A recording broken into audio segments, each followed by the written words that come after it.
This is the Neoliberal Round podcast. Hey, how are you? Welcome to another episode of the Neoliberal Round podcast. I'm Renaldo McKenzie.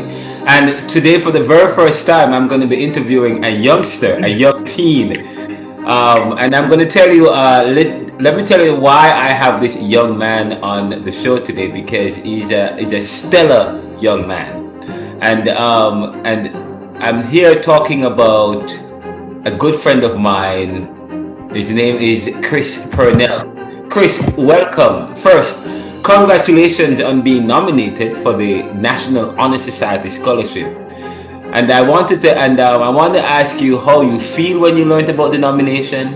And for people listening who may not know you, I would like to know you to tell me a little bit about yourself and your journey growing up in Philadelphia and being nominated among your peers. It's a very big deal. Chris, welcome to the show. And how are you doing today, Mhm. man?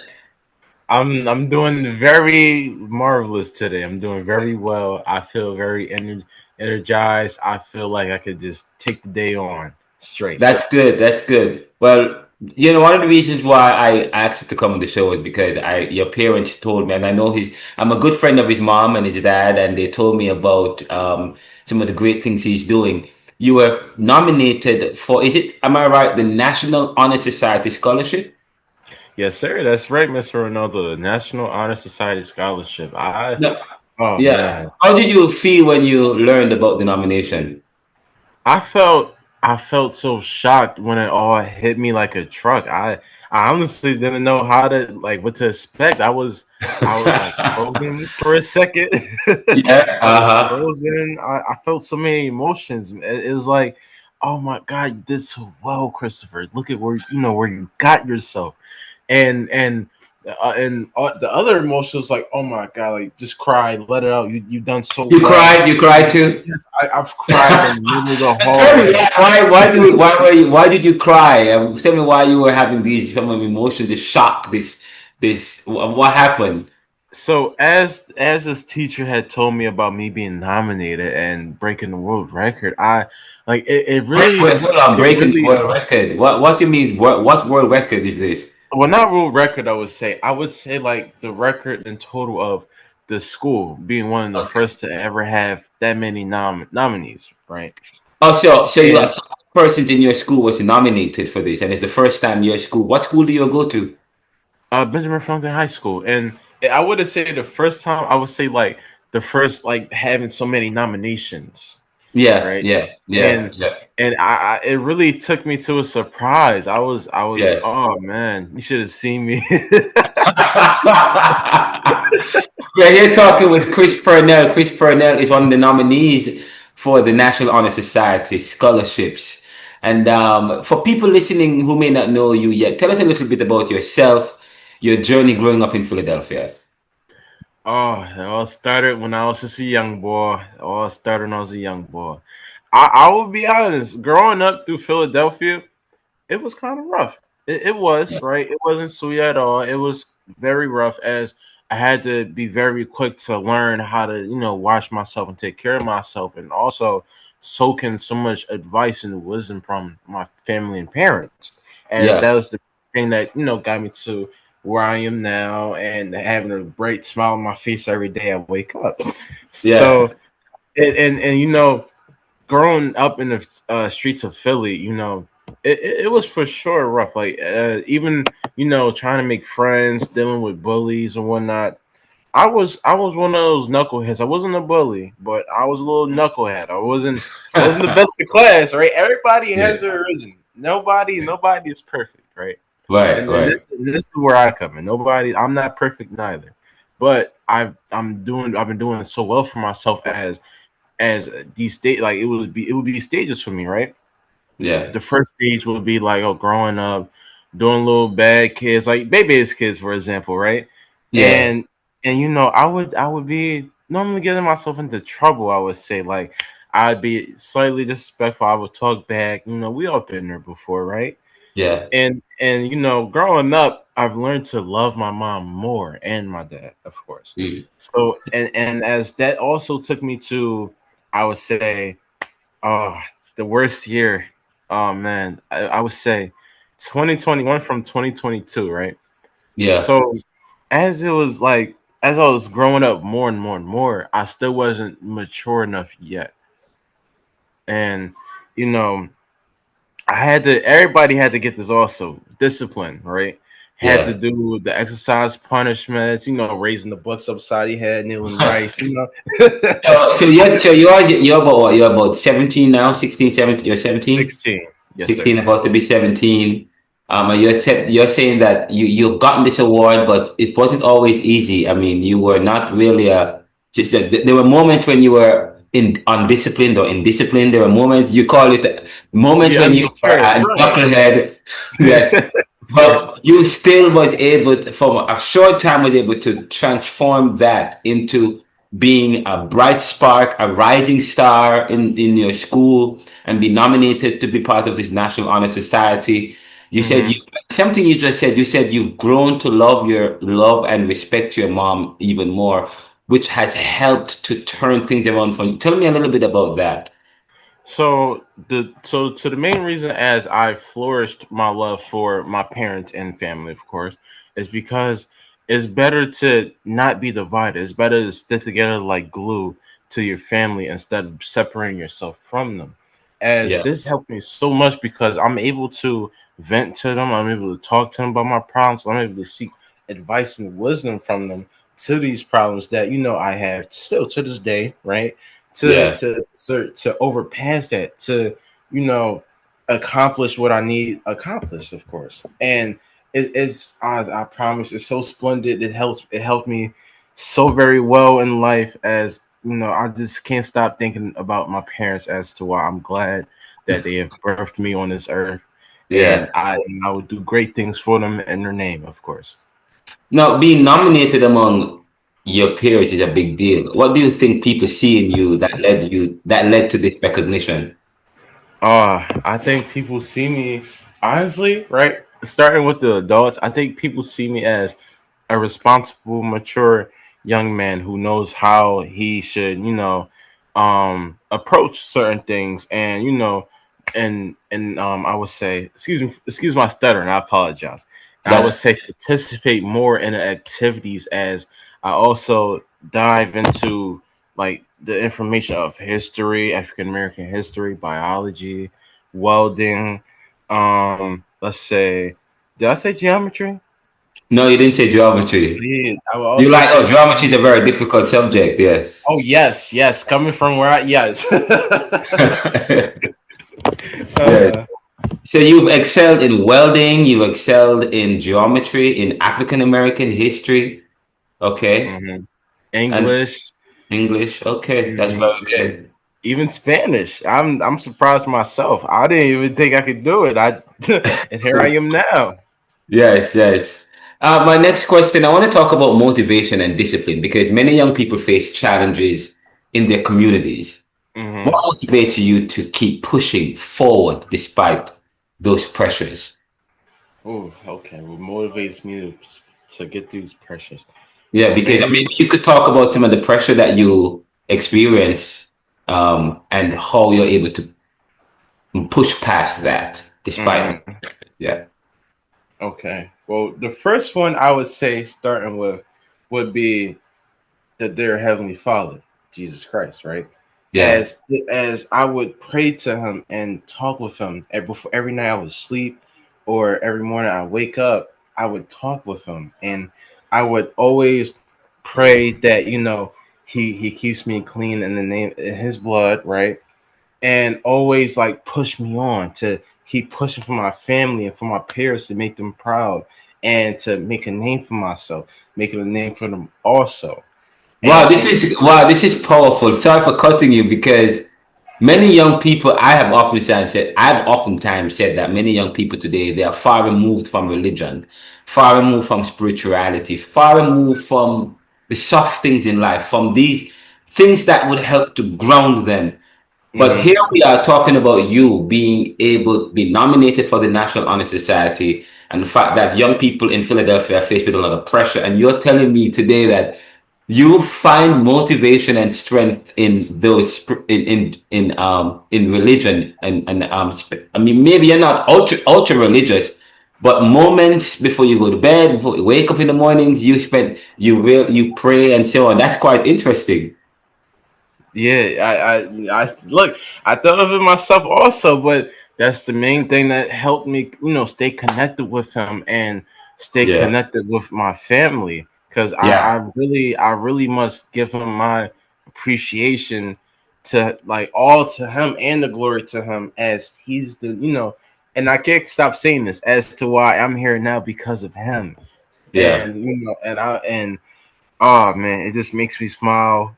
Just being so happy, waking up to him, being able to sit with him and talk with him as I also look up into the sky and taking the sights that I see and whatnot. It brings joy to me every day and night. It brings joy to me. Okay.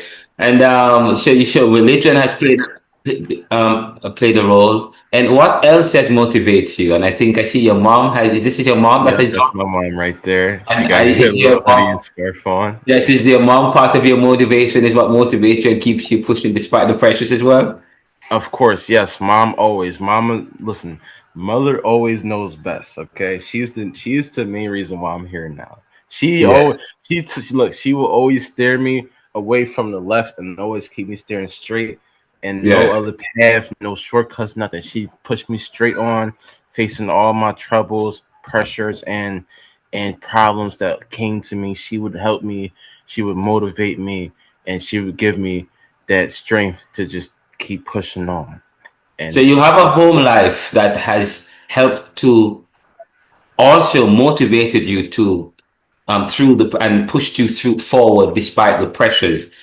They have created a kind of home life for you that keeps you focused, which is powerful. Welcome, Kiera. Welcome to the show. We're here talking with your son, and one of the main reasons we're talking with him is because we learned that he's one of the nominees for the National Honor Society, and Mhm. he's talking about how you have motivated him, and so on. I have another question for you, Chris. Was there a moment when you realized you wanted to excel academically and make something more of your opportunities?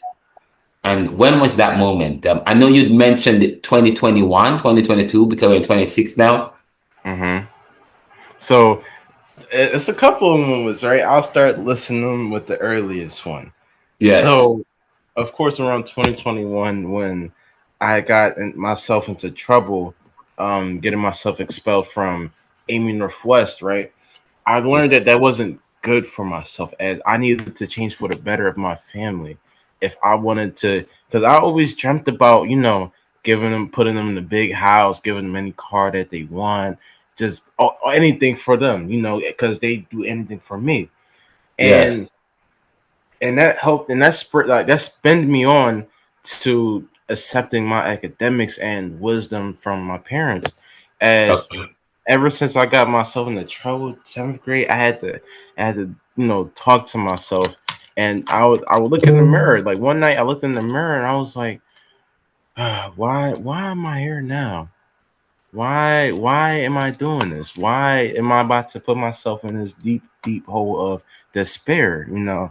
And as I've turned the corner and steered myself away from that, thankfully to my mom and dad and to God, I was so happy as I cherished that moment and continued to soar on. As when I was in the eighth grade, right, I started to talk more, as I would express my problems more to my parents, as that opened me up more to communicate more. That was my main problem, communication. And as I was lacking that over the years, I started developing that exact skill to just keep talking more, because as I talk more, I'm able to let free of any problems that I hold deep inside my feelings and my heart. As I keep it bottled up, I'm able to release all of that and Yeah. just talk to my family and even peers. Even my peers, talk to me. They're like, "Don't worry, man. You got this. You got to keep pushing on. Don't let Yeah. this stop you from doing what you're doing. You can do it. We believe in you." And that just keeps on, spurring me on, and it just keeps me happy every day. That's why I always smile, man. But ninth grade year, right? Academically, ninth grade year, my first marking period. I did very good for myself. honor roll, right, for the first time. I'll be honest, that was my first time doing Okay. honor roll. I was very excited for myself because I was able to show to my parents and let them know that I wasn't just a simple knucklehead. I was able to change for the better. I was able, Yeah. I was able to, excuse me, I was able to just focus more and not let anything distract me from Yeah. doing what I wanted to do in life. Very good. And but although the other marking periods, right, my grades weren't as bad. I didn't have honor roll. I would have a C or two, but mainly A's or B's. And that motivated me, right, Yeah. to Yeah. do better, study more, even study overnight, sometimes even with parents, Yes. and even take as much notes as I can to jot down into my brain. And I promise you that's what benefited me so well into my sophomore year, as I've gotten honor roll for the first market period, second market period, and now it's about to be the third market period. And Ah, I plan on graduating this whole year, right from yes. sophomore year to all the way up to my senior year. Yeah. And that's how I'm on honor roll now. I'm even a student government just from this. Oh, you're in Yeah. student government. You're planning on going. You're planning on that too. Are you already Mhm. part of student government? Yes. I'm a student liaison for the Ben Franklin High School. As I'm the bridge between students and adults, as I can get them connected to talk with each other and have them communicate better, especially about the schoolwork, the grades, even with the Yeah. parents. As I can get that wall out the way, so I can get them to Yeah. speak together. Quite powerful. Now, who has been the biggest influence in your life so far? We're talking about family, teachers, mentors, and what have they taught you? Ah, okay. Ninth grade year, my biggest influencer would be my naval instructor, Senior Chief Sneck Snyder, right? Say it He is what again. Senior Chief Sneck Snyder, right? And he is Senior what Chief. How do Senior you Chief pronounce Sneck Snyder. that? I know it's a little troublesome for me too, right? He also finds it funny. Okay. Senior Chief Sneck Snyder, right? Okay. Oh, And that's his name. that's his last name Oh, because and yes. JRTC, right? Yeah. We address people by their rank and last name instead of Yeah. the first. So I'm still studying into that also. I may not know it all, but I know some. Um, but yeah, here's the main reason to why I'm motivated and pushing past, along with a honorable mention, Sim Yeah. Spriggs, right? Yeah. He was Yeah. also alongside with me last year in the Navy Junior Reserve Officer Training Corps, right, within Ben Franklin High School. As he is what motivated me to keep pushing on to become a welder, as I'm studying for one now. I got a certification from OSHA. I'm Mm. able to Good. get right, and I could get an easy job in the Navy shipyard if I just keep pushing myself and just don't stop. Just keep pushing. Keep adding more charcoal to that engine, and just don't stop for anything. Like you can just do it. No questions asked. Yeah. And oh man, and they motivated me so well to the point where I haven't even turned back. I wanted to do culinary at first, right? For my Oh, CCE. Yeah, okay. culinary, right? Cooking and Hey, all, hold up. You wanted to do culinary? What? Why? What's up with culinary? Why you cooking as well? Oh, How that so did that come about? So I'll tell you this, right? So culinary, this was around first market period during my sophomore year, right? Yeah. I thought about culinary as to, I like food a lot. I was a foodie guy. Most people are, right? So I And your thought, mom why not? cooks. She's a very good cook. Your Oh, yes, dad, yes. Ben, who is your stepdad, is a very good cook. Yep. So I don't know Very if good. you grew up around cooking. So is that one of the biggest reasons? Uh that kind of is because I was a picky child back then. I only ate tuna fish sandwiches. My mom told me that. Only like she would pack cans of tuna in my little bag, maybe Yes. some chips on the side. And I ate a lot of strange things as a picky child. I ate spaghetti, no sauce. I Yeah. ate turkey burgers, and I was kind of weirded out now coming back to it as I'm 16.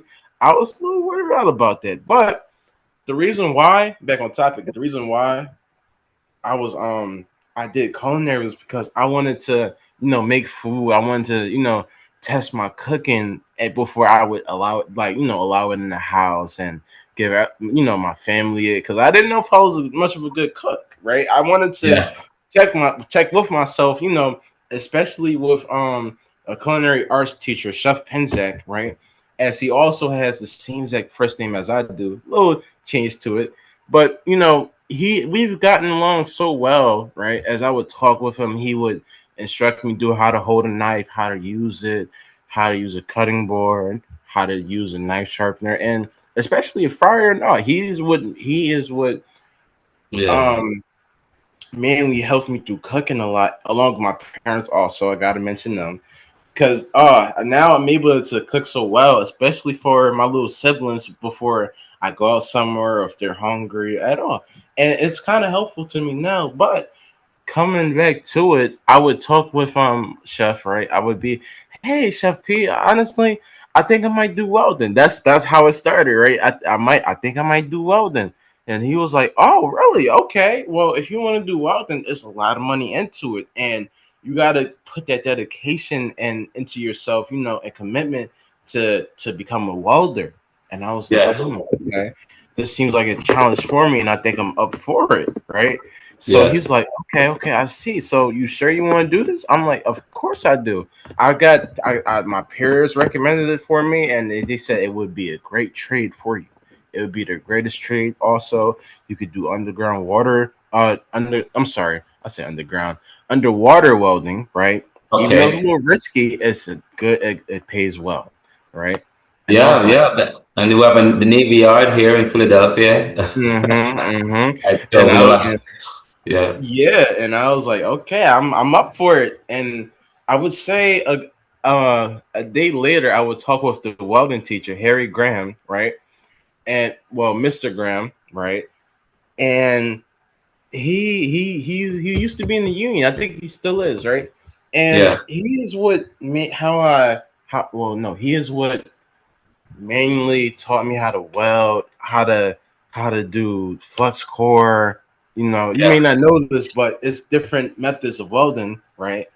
And he's the best instructor that I've ever known. He's really like uncle to me, Yeah. grandfather. That's what he reminds me of, and he keeps me pushing. He makes sure I turn my work in, I get on time, get that A in his class or B. As long as it's not a C, I'm good. He keeps pushing me out, just like my parents almost, and I'm kind of glad and appreciate all the people that have pushed me on to do well in life, especially for myself and for my family, as I just cannot thank them enough for just all this appreciation from them. And So your family played a big role. Your mom played a big role in your. You talked about doing stuff for your siblings and your teachers that played a. So you have a community of people that's dedicated to motivating you, and the fact that you have been so open and receptive that has also seemed to have helped you in a tremendous way. yes, it really has helped me in a tremendous way. I And I just want to transition into because I hear you talk about the JROTC, and because that's my next question was about the ROTC and leadership.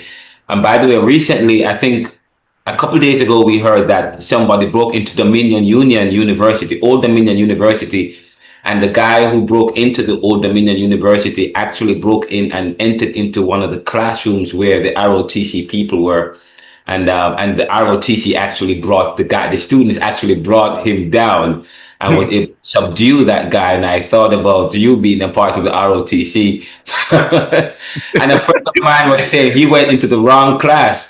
And not only that, now they're going to want to have ROTC everywhere. My nephew is also was part of the ROTC, did very well. But I want to talk Mhm. about ROTC and leadership. You're also involved in ROTC.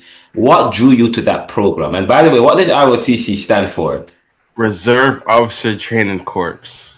Okay, Reserve Options Training Corps. I never knew No, that. officer, Uh, officer, Oh, officer. Reserve Officer Training Corps. Uh-huh. Okay, so you're involved in And that. What drew you to that program? Tell me a little bit about that. Well, my mother, who's in the meeting now, she is what mainly drew me to that because even though I was a hard headed, right? Mention this again before ninth grade, right? I was at the orientation, and as we're out there, right, and we're looking at the other desks and whatnot for CTEs and whatnot.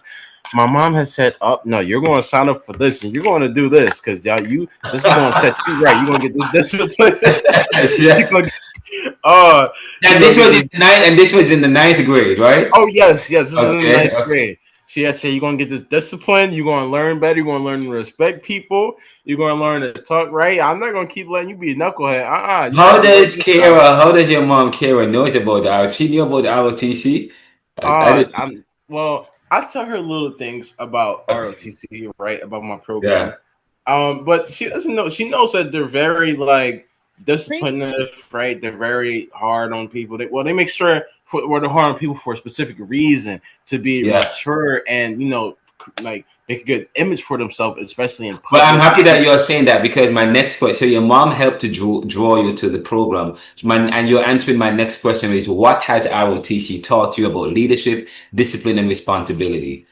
So what And this you're has already taught me. answering it, so I'm very professional with the questioning, but you were already answering it. But that would have been my next question. But continue on. You're saying that you're talking about how it had taught you to develop leadership, focus, so on and so forth. Well, first off, right, starting with leadership, um, I would see my higher ups back in ninth grade. I would see my officer correction, no, um, cadet officers, right, cadet non-commissioned officers, and I would be, oh wow, I can't wait to be like them one day because they're so responsible. They pay attention to detail well. They plan things with specific, like so much care, and things run so smoothly from their thinking. As I also want to be a part of that, that crowd to think and flourish with my plans and more, and just share like my things, right? And oh, oh man, my Sim Spriggs, he was there too. He was a he was one of the officers, right, or non-commissioned, I would say, and Yeah. he was a master chief. He was a master chief, cadet master chief, and he would always be like, "Come on, man, you gotta do this. You're the prodigy, my prodigy, and you're the first, yeah, you're Yeah, my yeah. prodigy. You're one of the first that I've ever done this for, and I really want to see you do well in life, especially for your family." And now I was like, "Oh, son, yeah, I can't thank you enough. I'm gonna do it in your name, and." Leadership. He recommended me for, um, like going to boot camp, right? Leadership Academy, and that was pretty much boot camp. I also have a couple of pictures when I had graduated from the academy, right? Yeah. Oh man, I tell you this. As soon as I got there with another pair of mine, right? We got instantly yelled at by a instructor, right? He was like yelling at us. He was like, "Oh, why are you wearing this? Get yourself squared away. Go put your bag." Da, da, da." And it was just so quick, We had to be like, "Ice, sir, ice!" Like yelling to the top of our lungs. And I'll tell you this, like during the boot camp, we would have to go to sleep around 10 o'clock, right? And we would have to either do fire watches for a good hour from like maybe 12 to 1 or 10 to 11, and that would all end around like 4:30, right? As Okay. that would be when we would all wake up and get ready for exercise. But the reason as to why we would do fire watches is because they would see who is willing to lose an hour of sleep or even a half hour of sleep. Because if they want to do it for their team, right? And I was willing to do it most of the time. I'm a night owl. I'm completely Yeah. fine with losing an hour or two sleep and making sure my guys are cool. I want to make sure they push on as long as they help me push on, right? So when did And you start boot camp? So when did you start? When did you was it in the ninth grade, the 10th grade? What grade was that? I would say 10th grade summer. Like right after I finished ninth grade, it would be the Yeah. summer before 10th grade. And I was so surprised because it was mainly other higher, like higher ups. It would be like 11th graders, 12th graders, even some 10th graders, but it was only two ninth graders there, just me and a dear friend of mine, Jason Harlem, right? Yeah. And we were the only two who was really like showing. We was the first of the two, right, of our Yeah. school to actually go to the Leadership Academy, and as to why we have our silver armbands now, like showcasing what we've done and what we've accomplished. Showing like people they can also do it, especially at a young age, and Yeah. I was very surprised. All that hard work having to run laps around the buildings and whatnot, having to push ups, exercise, drink water. Yeah, this was all during the heat wave, right down in Maryland. Yes, So I'm this saying was a so this whole. had so and we only have like I think we only have 8 minutes left. So do you see yourself pursuing military service, public service, or leadership in another field in the future? I would say perhaps I might see myself. I would say I wouldn't go deep into the military service, right? But I may be a welder for the military service, or Okay, okay. or engineer, or perhaps medical. I'm not quite sure, but otherwise, not really. But yeah. Yeah. Okay, I mean, we only have about 8 minutes. Now, if we get bumped off, I probably will start. We'll do a part two. Okay, but Mhm. I want to talk about technology, AI, and focus. Today's teenagers are growing up in a world of constant technology, social media, and now AI. How do you stay focused on your goals with so many distractions around you? And Ah, do you use AI and technology as tools to help you study and so on? no, I use no AI at all. I Okay. make sure I put it right in there straight, because AI won't be able to solve everything, right? We all Yes. know Yes. AI won't be able to help you with everything. It comes from the human brain and its intelligence, right? And Yeah. that's where I come. I use my intelligence that I've soaked in from studying, taking notes, and so forth, to put into my schoolwork and help me excel in life. Because I don't want to just sit there, be lazy, and be like, oh, AI, put this in for me, and it's just Yeah. so. Yeah, I don't want that. I And want. how are you able to stay focused on your goals though with the distraction of, say, for example, social media, Instagram? So many people are hooked. How do Uh, you stay focused? So I stay focused by always steering myself away from that by like just taking breaks from my device, or giving it to my siblings to use to keep them busy at times, because I don't. I'll be honest, even though I hold my phone on me all the time because I normally have phone calls, I don't Yeah. really be on my phone that much. I'm either like in my room or I'm outside walking, taking in the scenery of nature or so forth. I may be inside taking a nap or two, but otherwise I'm always outside, getting like steering myself away from technology and whatnot, taking breaks, because sometimes it's not really good for you, to always be so close to your device and so forth, like having it all in your face, and this is brightness on your eyes. No, I normally like to take breaks, and it helps me, keep me cool also. Like I don't, because AI, there's a lot of fake things on, social media and whatnot, and it keeps me staring away from that as I pay attention to detail in the outside world. Great. Thank you. I had to step away just now. I just stepped away because something was happening Of outside. course, no problem My at all. next question, yeah, my next question for you is, you know, I think I already asked what your favorite subjects were. What are your favorite subjects, by the way, and why do they interest you? So my favorite subjects are English, and I would say math, like geometry and algebra, right? And these main subjects that I like the most is because English, my mom loves English, right? She aced English throughout her whole life of school. She loves poetry, she loves reading and so forth. And my dad, my father, right? My stepdad, he he loves geometry and algebra. He loves mathematical questions. He aced those also. And they are the reason why I like studying algebra, English, and geometry so much, is because they know it so well, as I'm able to take that advice from them and intelligence from them as they pass down to me. So I know how to solve problems with quick thinking, you so forth, without AI at all. Yep, yep. And yeah, next question is, I have two more questions for you. The the one of the questions, if you win the 10,000 scholarship, how would it help you pursue your goals? But I don't want to ask that question yet.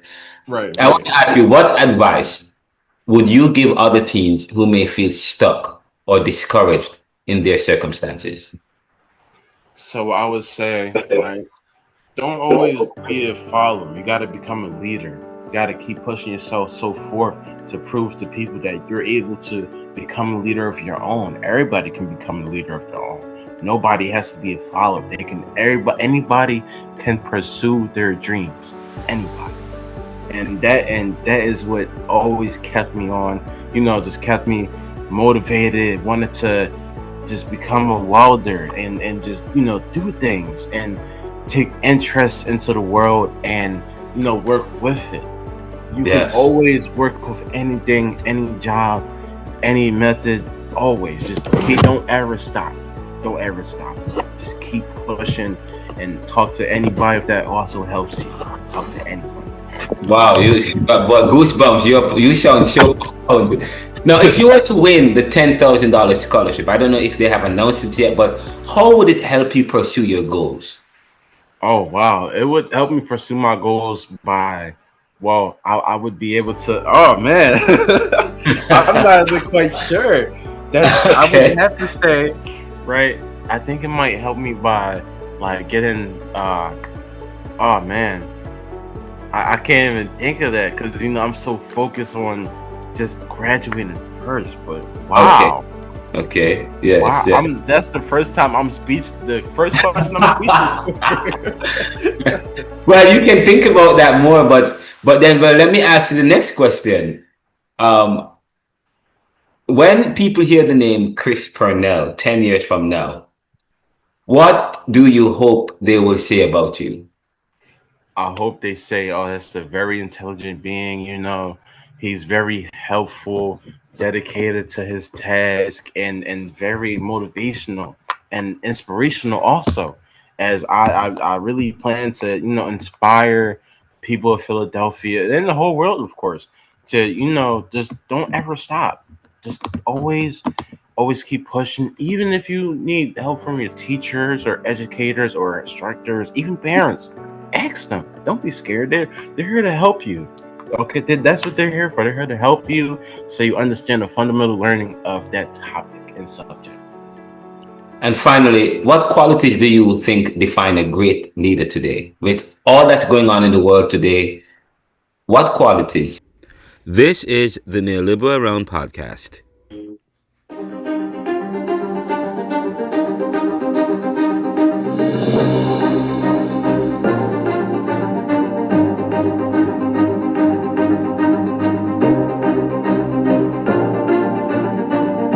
We are back with we're wrapping up the segment that we are with Christopher Purnell. Christopher, sorry, Chris, sorry for that cut. We had a quick pause, but we're going to wrap up the discussion. We're here talking with Christopher Purnell, member of the honor roll of Benjamin Franklin High School, a member of the JROTC, a rising star in Philadelphia and the world, and of course, you were talking. I had asked you a final question as we get ready to wrap up.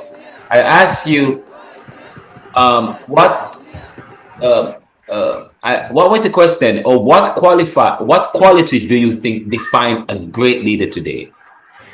I would say respect, right? Okay. Honor, Ooh. courage, commitment, and dedication. Oh my God. Wow, that's powerful. Powerful. You want to elaborate about that? Is there any leader you see today that embodies that? So any lead I see today embodies it. I would say um my dedication, as like talk to myself. I would talk to the Bible, and I would read verses about commitment, like laziness. Like, don't be lazy. And Yeah. But that's then, gonna but go no, on. the question is there anyone today you see embody that? Anybody that you think today, you say, I asked you what the qualities are, I said dedication, commitment, so on and so forth. Is there anybody today, in your opinion, embodies or has those qualities that you think makes for a great leader? Anybody in your who you Uh, think? a great leader. I would say, that's kind of a hard one, and you know where we are today. Um, Yeah. I would say, I would say my Asim Spriggs. I would say him. My Okay. peer during last year. Yes, Yeah. I would say him all day, every day. He is what inspired me and gave me that dedication. As he also showed, like he would show me his pay stubs. He would come to his school every Friday or so, right? And he would also teach us a thing or two about what he's learned, right? Okay. And him showing his pay stubs, it would be like 700 or so every day, 9,000 something in a week, and even higher in a month. And I would be Yeah. like, wow, I can't wait to get there and just save up so much, invest, and just take my family places. Like I honestly speaking, I want to get my family out of Philadelphia. I want to be one of the first to get them out of here and go places, explore the world, and Yes. take sight of things, and look at stars or whatnot, the horizon, look at how all everything. I just want them to see everything that they never got to see. Yeah. I'm gonna show them the world. My final question to you is, what does success mean to you personally? Success means what success means for me. It would Personally. Yeah. mean For me, it would mean that they worked so hard to earn it. They didn't just gain it, or it was given to them. They worked hard for it. They earned it through blood, sweat, and tears, as they worked and worked and worked and worked and worked through tireless days, nights, even like afternoons, to just keep yourself pushing, keep the engines moving, and just keep that fire burning within them, just so that they can get to where they are now. Yeah. Thank you so much. We're talking Of with Kristopher course. Purnell, who is a senior. Are you a senior right now at school? Sophomore, You're a sophomore, so you end, and then next year you become a senior. junior. Oh, sorry. You know No, what, no, you're guys? fine. You're fine. You're fine. I'm still trying. I've been here for since 2009, and I'm still trying to learn this junior, sophomore, senior thing. So Right, it's right. so now you're a sophomore. Then so you're in grade 9. You're Uh, in grade 10, grade 10, yes. and then you go to Grade 11, junior in grade 11, and yes, then senior in grade 12. yes. Okay, cool. But we are wishing you all the best. Mhm. Congratulations again and being nominated. And I Thank hope you you very stay well. focused. And I'm looking forward. I think I would love to interview you the next couple. I mean, again, to see what life is like for you. What has Right. been, what's going on in your life? We're gonna follow up with them, ladies and gentlemen. This has been the Neoliberal Round podcast. Christopher is one of the first teens we've interviewed on the show, and we will have him back on the show to give us an update as to what's going on with his life. This is the Neoliberal Round. We're now a 50c31 company, a non-profit. We are all about making popular what was the monopoly. We are part of the Neoliberal Corporation, and we're all about serving the world today to solve tomorrow's challenges by making popular what was the monopoly. Please remember my new book that's coming out, Neoliberal Globalization Reconsidered, Unfair Competition and the Death of Nations, will be out in April, late April. Please email us at info@theneoliberal.com. Call us at 445-260-9198. Thank you so much. What good. And thank you, young man. And I'll talk to you soon. Take care. Hats off to you. Thank you. Take Yeah, well. man. Be safe, brother. You as well. Yeah, man.